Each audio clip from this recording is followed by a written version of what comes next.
Right, quick video on my Geo Tech Pro. Well, it's actually a semi-pro, but the market is Pro.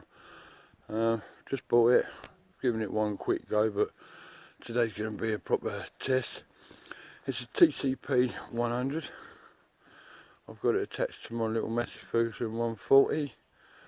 I made a little toe hitch at the back here just so as I can fit my little trailer on it, collect the chippings. This is the whole thing set up. Gonna give it a go, see how it works. I've never been able to actually find a video in English on these things, so I'm going to give my honest opinion.